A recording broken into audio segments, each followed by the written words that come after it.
I don't even know if I can say, hey, friends, because I'm not sure if we're still friends because it's been such a long time since I've done a video. But I was talking to my buddy Sam the other day. What's going on, Sam? And he moved to Florida, and he was telling me that he's been watching the videos, and I felt so guilty. I'm like, I'm so sorry I haven't done any videos lately. So, Sam, this video is for you. And there hasn't been a shortage of things that I feel like God's saying and he's doing, because God's always on the move. And there's a lot of things that I've been wanting to do videos on, and I'm just believing that God will give me the time and the motivation when I have the time to do some more videos. So I was praying about it, and I was asking God, okay, I've got time tonight. What do you want me to share about? And I'm going to share about something that's really super personal to me, and it's something that has just happened recently. And it's super funny because on Christmas Day, I took my kids to see the new Spider-Man movie, the animated version. And don't worry, I won't wreck it. But Spider-Man dies at the end. Okay, maybe that doesn't happen. So you don't know unless you see it. But it was a really good movie. And a couple days before Christmas, I was actually leaving the house, and I was telling my daughter, whose name is Lily, and she's 11 years old. She's amazing. And I was walking out of the house, and I said, okay, sweet face. I call her sweet face. I said, I love you. I'll see you later. And she said, bye.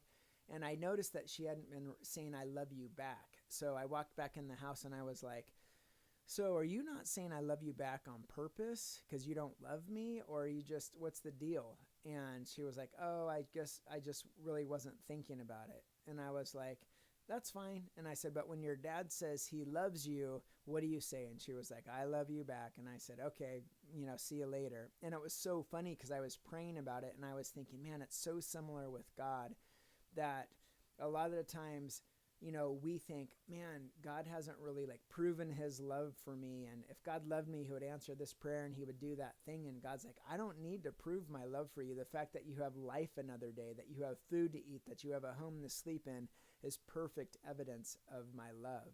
And it's as we continue to acknowledge and our eyes continue to be open to God's love that's already surrounding us, we actually start responding to his love that's already with us. Does that make sense?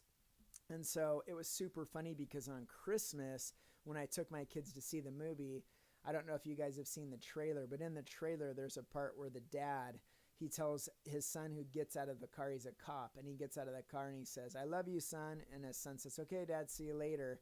And he said, say it over the loudspeaker in the car. He's like, say it. And his son's like, Dad, you're embarrassing me. He's like, okay, I love you. And he's like, okay, have a good day. And then he takes off. And I thought that's so funny because something so similar had just happened to me, And so we're continuing to watch the movie, and I'm just enjoying it, watching it. And then there's this part later in the movie where Spider-Man dies, and it was so gnarly, and that was the end.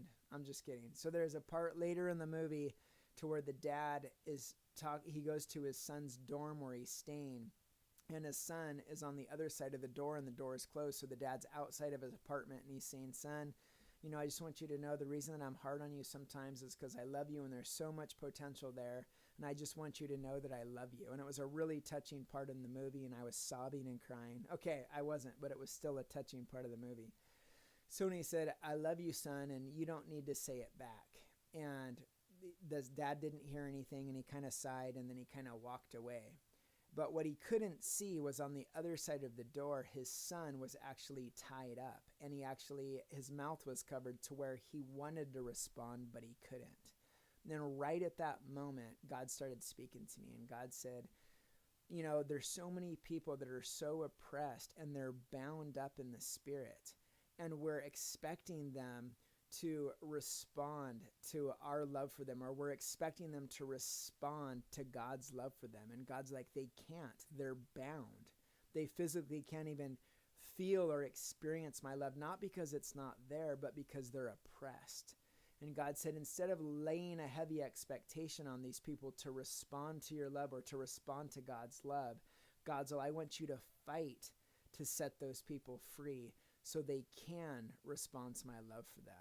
And it was so convicting, but so liberating at the same time, because I started thinking, man, God, is there areas in my family and my kids' lives to where I'm laying an expectation when I'm not getting what I want, which isn't helping, it's just making things worse when they're struggling with things and when they're battling with things, to where love doesn't feel like a reality because of the things that they're going through. And it was just such a powerful revelation because God said, I'm giving you the ability to fight for those that are bound, that they can experience my love through you that will draw them to me. And I thought, God, that is so cool. And as the years have gone on, I've learned that if I try to love people in my own strength, or I try to love people in my own understanding, not only does that love fall short and it doesn't accomplish what I'm hoping it'll accomplish, it drains me and it wears me out. So I've learned what God's actually asking me to do. He's saying, will you stand in faith for your daughter? Will you stand in faith for those people that are around you, that my love's not a reality to them? And as you stand in faith, will you show me what I'm doing in that person's life? Will you be part of what I'm doing in the Spirit in that person's life, praying victory over the things that they're battling with, standing in the gap that they may experience what I accomplished on the cross as it manifests in their life?